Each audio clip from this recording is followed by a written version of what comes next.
So all that stuff about the importance of people having a say and children and how it developed. The children and blah blah. So I can't even remember it. So how you're don't know, but I'm going to ask you. It will be scrapped my question. But so what's the importance of the mascot? I feel like the mascot came to represent, and really did represent for the parents that were involved in the project, and for the general public, the people we worked with in the community. The fact that actually children, they can be heard, their mark can be made in the world, they can be seen, they can affect their local community. So I feel like that message is something that really resonated with the group that was working to create the mascot. And it actually became so strong, I think, that belief within the group that were working together, that it also became that we were able to overcome, I think, many sort of systemic issues people often experience working in projects where there might be barriers, there might be perhaps adults making decisions and deciding what children might like and find attractive. But we worked with the children, and every step of the way, we reflected on that, did groups with children, worked with them, drew out that information, and through that process, and through stepping back from having so much control and being fearful of the result, we let something quite powerful happen. So the children were as involved as the adults? Yes, so we set up workshops, and that was with children that were as young as about 9 months, wasn't it? All the way up until 13. Obviously we did targeted workshops, so we had some that were where we were working with very small children, others, I think that was through kids that were going to the local youth club, Turning Tides. And so the workshops with the very small children, we didn't obviously expect them to draw a character. What we did, we had set up different materials in the room. So we had everything, paints and feathers and googly eyes and clays and things like that. And we let them just sort of like run riot a bit, and we just saw what came out. Obviously with the older children, they had more understanding that this was going to be a mascot, and so they designed more of what would be recognisable characters. But the way that we listened to all of the children was that we then collected all of that work that they produced, and we met at a hall, didn't we? And we laid out all of the pieces of work in a huge line, looked at all of them, and we didn't treat it like, oh, this one's the best, this one's the most articulated image. What we did, we actually categorised them. So we had categories of like blob images, categories of ones that were more shaped like an avocado, maybe there was like alien type images, and we did that, we categorised them, we just kept sort of filtering it down and down until a character started to emerge. So we kind of facilitated its birth rather than anything else. And you talked about some systemic issues. I mean, tell me a little bit about those. Well, I just know from experience, having been in workplaces and involved in other projects, that even though the word co-production is put out and people say, oh, we're going to co-produce this, we're going to work together on this, what does it really mean? And often it means stepping back from your professional background, stepping back from your ego, stepping back from what you want the outcome to be, and really working together as a team. And so stripping that all back, I mean, the parents that were involved, most of us at that time were not employed and things like that. And in that project, we were really treated with the same respect, and our view of how the project should be driven had the same weight as members from maybe Southend Council, or from SABS. Got another question, but found that straightforward to me. In reality, I see the importance of what you've said. So what are the top tips for somebody else coming along and thinking, right, how do we do this well? Or what are the pitfalls to avoid? What was the mechanism or the mechanisms by which people who maybe professionals in the room or people that had different hats on in the room stood back? What made that happen? What made it possible for them to do that? Yeah, I think you're right about co-production. I think essentially if it's done properly, it's very messy, and I think that's difficult to get away from. I think it's also important to one degree to allow that. However, underneath all of that, the project was very well organised as well. We met regularly. We came in, chatted with staff, reflected on how things were going, amended things. So even though on one level there was it was quite an adaptable project, and there was that level of of messiness, it was also very well organised.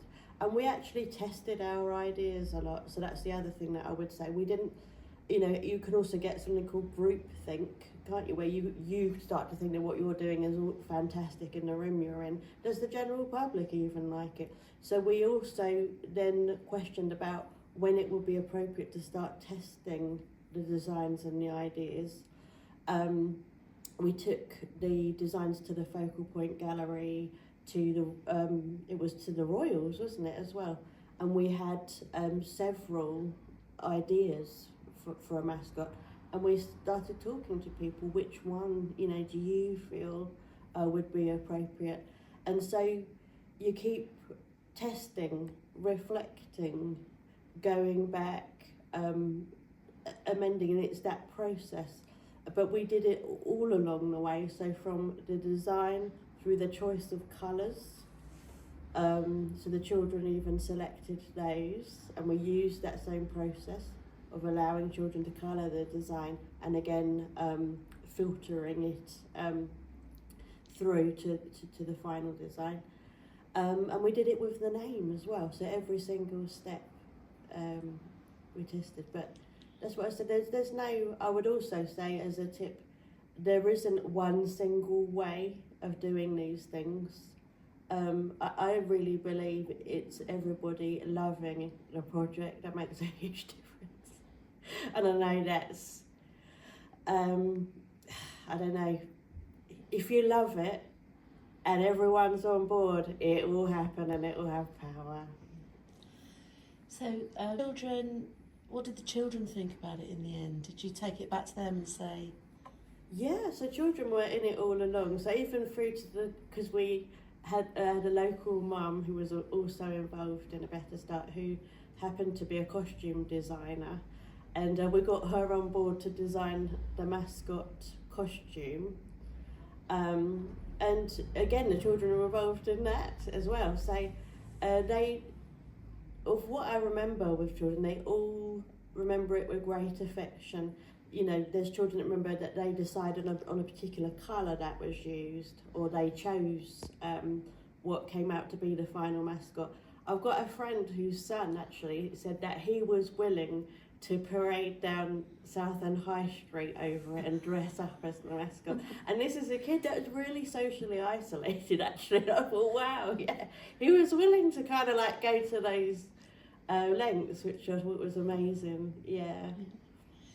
So I'm wondering about this idea that getting some people to stand back so that everyone can be involved. I think that's kind of what you were saying. Yes. So how important do you think it is that staff from the different partner organisations that are involved know about co-production, understand those pitfalls that they might fall into? And was there kind of training training in the loosest sense of the word, training for people, both parents and families and children, but also staff members, so that everyone kind of had an idea of the processes that might come out during the co-production? As a parent champion or as a volunteer, I suppose I wasn't really aware on that level of what staff would have been trained in.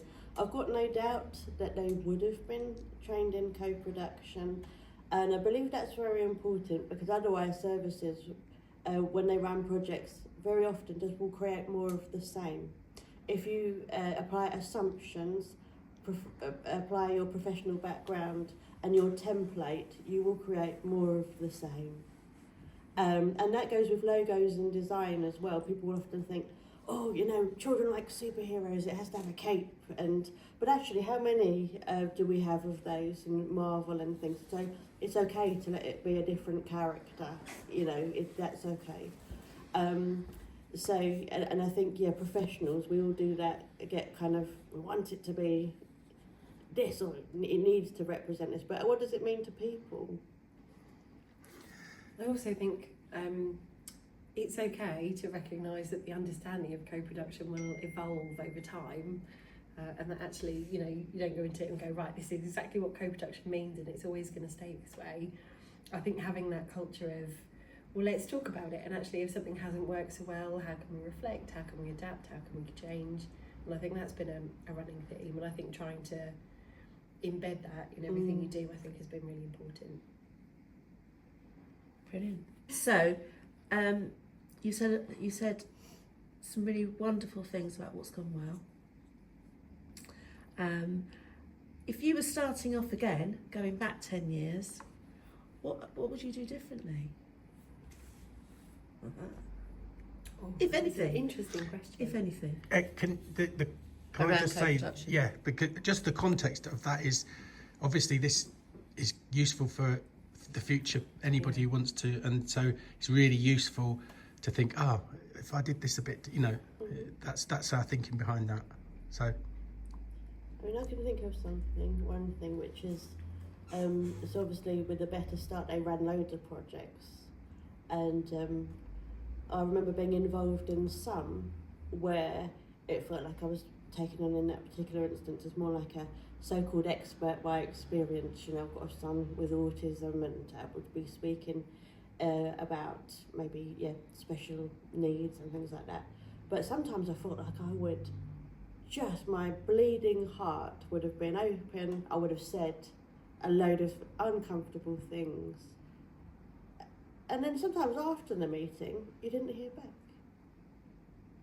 and it felt like I've just made myself vulnerable here. I've just done that, and there's a room full of professionals nodding, and it's very interesting to hear just how difficult things were, and yet what happened with that information? Do you know what I mean? Yeah. So I think with co-production, there's organisations can do very well in some areas, and then perhaps they're under pressure in other projects that they need to get people involved, and that information, for one reason or the other, might not be fed back to parents.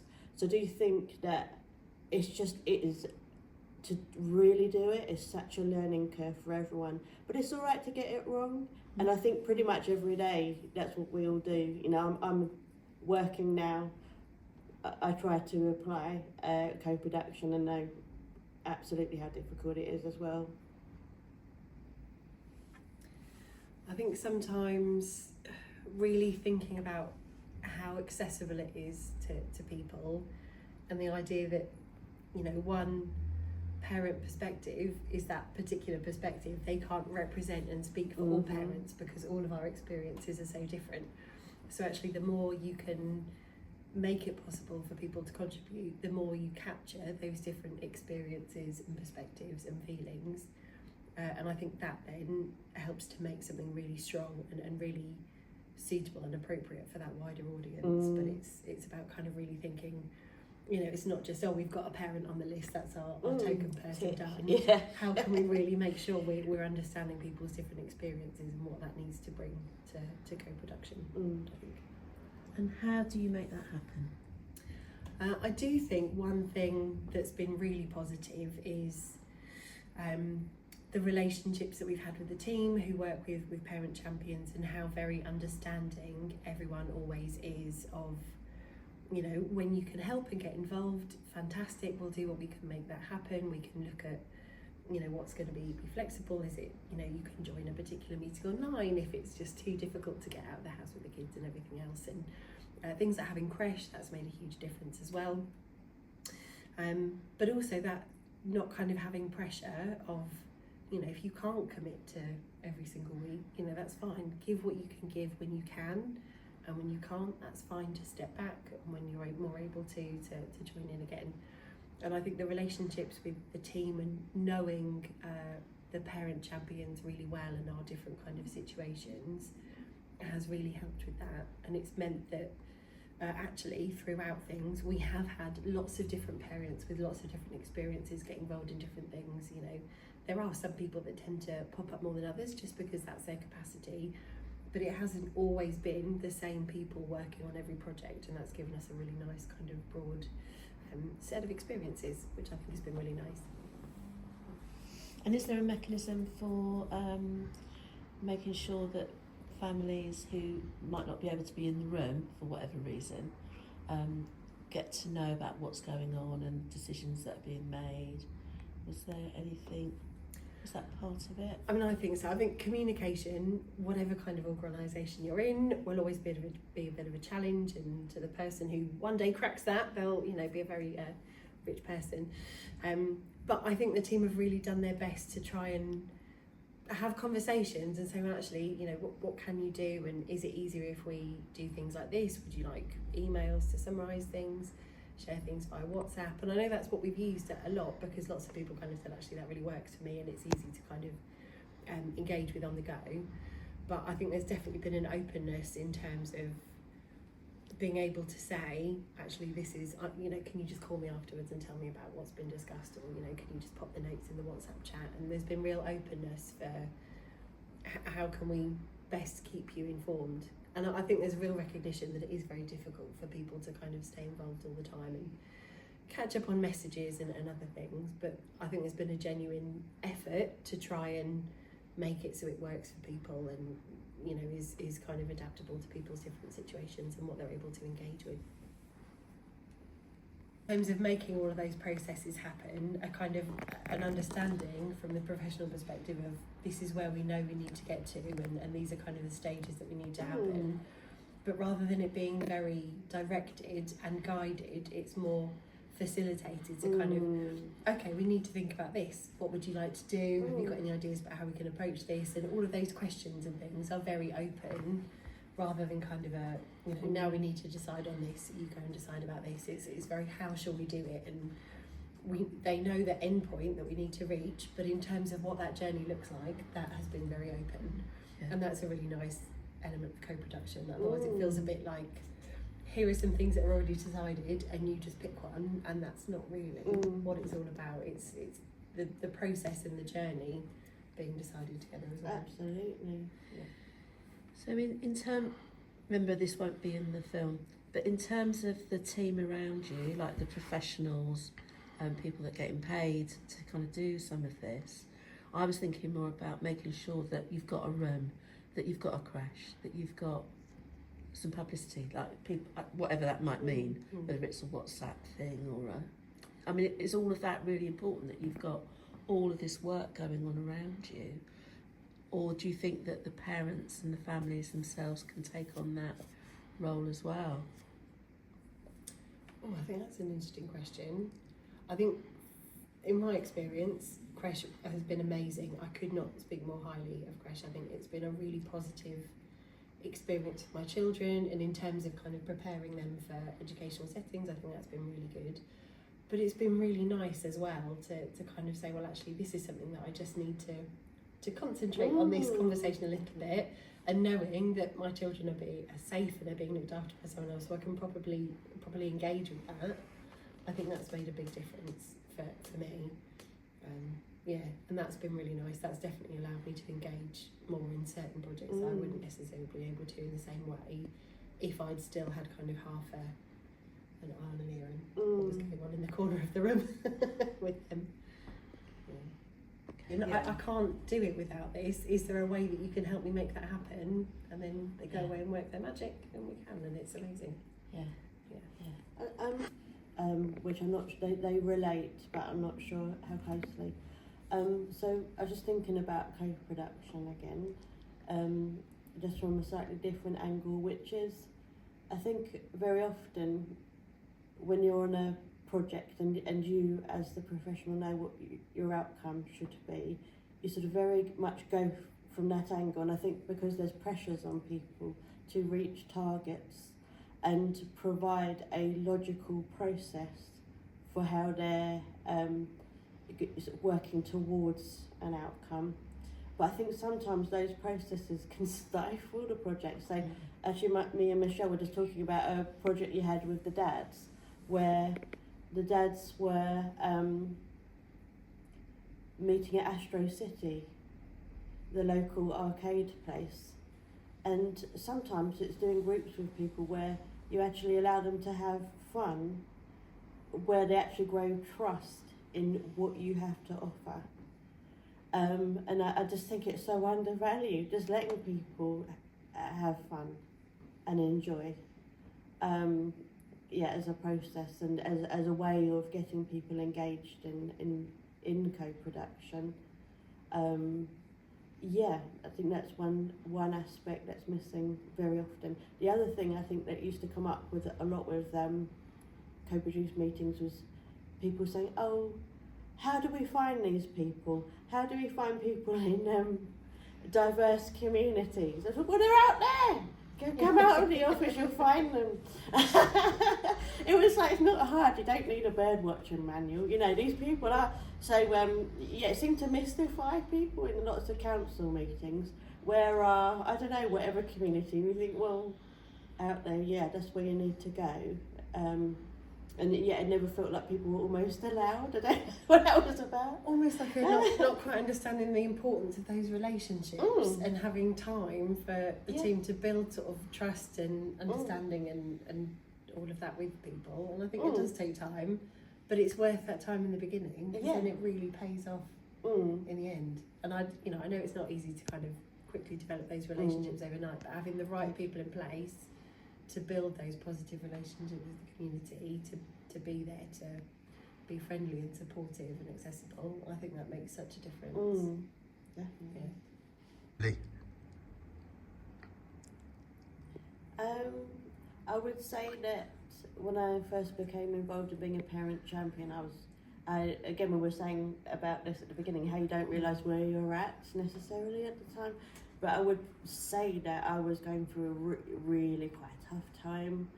And I found particularly this Mascot project, getting involved in that and doing something creative really sort of enlivened me, because I've always been into that stuff, but I've never taken myself very seriously. I didn't go to art school or anything like that. I've always done cartoon work. And I didn't sort of got involved in it thinking, oh, I don't know, we'll see how this goes. And then just doing something again, just repeating that word that I sort of found, really loved that feeling. It's immeasurable then the effects that has on every other area of life. So because then I felt sort of really, really enlivened by the project, then the impact that would have had on my sons, who then can see, you can do stuff in the world. And so they've, like many of the parents, been involved in going backwards and forwards to different meetings and different events, and they see that, you can do stuff. It doesn't then feel like this impenetrable sort of thing where you can't. So I think that's been amazing.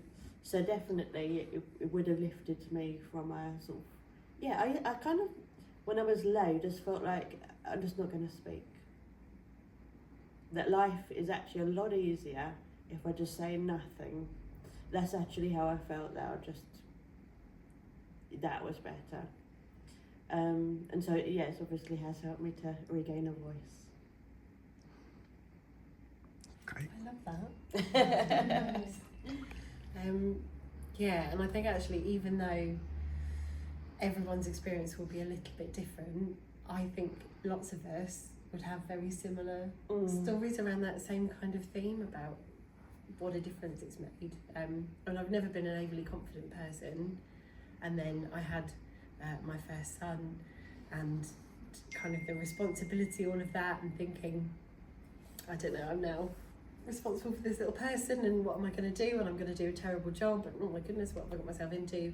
I was really kind of low in that as well, and kind of really thinking, I don't know how I'm going to do this. And then being able to be involved in things and having people recognise the value of those contributions and be really honest about that and say, you know, thank you, this has been really helpful. And it's almost like I needed that explained and articulated about what a difference I'd actually made. But then everyone was very supportive and was doing that. And for example, in governance meetings, the professionals around the table were always very good at kind of recognising the value that we've been able to offer as parents, and to hear other people kind of say that and validate that, I think was a real confidence boost. And it made me think, like you say, well, no, I do have something to say, and it can make a difference. And it's just nice to kind of have that recognition of, yes, we're all different and we all bring different experiences, but everyone has something to offer of value. Yeah, so it's definitely made me feel a lot more confident, and also I think more confident in encouraging my boys, like you say, to, you know, do get involved. You can have a voice, you can make a difference. Don't shy away from that. You know, you do have something to offer. So that's been a really nice thing, I think. Yeah. I think to see for our children, to see us out in the world doing things and doing important things is amazing. Action in a sort of more wide sense, in the sense of, sorry, I'm rambling. I'm going to do lots of cutting. What I mean is, what difference has it made to the delivery of Better Start at Southend? Do you know what I mean? So if you didn't have any co-production, if you didn't have any families involved in this really real sense, in the delivery and the design of a Better Start, what would that be like? I mean, has it made a difference? Has it made a different project? Has it I feel created a like different? we're part of a more powerful community. I think it makes me view the community that we live in a different way. I think, yeah, that we have more of a voice, and it feels more relevant, and I feel more confident that it can make a real impact, because it's not just another thing coming on and going, right, this is what this community, this is what you need, off you go. You feel like, actually, no, this can make a difference, because it is really genuinely relevant to what we need. Because I think immediately it kind of gets your back up a bit if you have someone else coming and going, right, this is what's going to be good for you, off you go, this is what you need. And it just makes you feel really frustrated and disengaged when you think, well, you don't know anything about my situation, why are you just telling me this is what I need? But it made me feel like, yeah, a part of it, a community that had far more power and say, and to be actually properly engaged in where we live and helping our community kind of thrive and grow. And that's what I think we all want for our children. We want them to feel like they're part of a really effective community. Yeah, so for me it's kind of made me feel to enjoy where I live in a different way, which has been really nice. Yeah, absolutely. That's the thing, isn't it? It's like very expansive, and I think properly co-produced projects and organisations that do use this actually just create something that isn't any longer them. Basically, you're investing in the community and creating something far more sustainable and with longevity than just running something and saying, oh, this is 2 years, and when the funding pool is done. If you work on a project in that way, what you actually produce is immeasurable. I mean, I was just also reflecting on the fact that I was a carer for my son, so I wasn't working for a period of time. Since a Better Start, I've been working as a support worker in Southend College, which I love the students, they're hilarious. And that now I'm working in communications at Estuary Housing Association, and just don't feel like I just apply for stuff. I know, I don't feel worried about it, I just do it. And you think, that's cool, isn't it? But so the outcome of just trusting in people, because you know everybody. I used to think that when I worked in mental health, everyone has gold in them. Everyone has got something, and to allow that out, you know, and to really invest in that. Feels like a bit more work for people at the beginning. It'd be much easier for someone in an office somewhere to go, right, I'm just going to design all of this and put it all together. But actually, why would you not want something to be more lasting, more impactful, more effective? If all that public money is going to go into something, make sure it's something that's going to last, to make it really work. It's absolutely worth it, I think. And imagine like the health outcomes of that. You know, what would the health outcomes be of not doing things in that way? And I perhaps don't know, this conversation actually has really made me reflect on things perhaps I hadn't thought about lasting after the programme, in terms of what that's meant for me. And now if I'm more engaged in this community, that's not going to go away, I don't think. It's kind of lit that fire and that spark. And I hadn't really thought about that as kind of, I don't know, a powerful part of this legacy. But yeah, actually it should be. Yeah, and I can be more mindful of that going forward, I think. Yeah.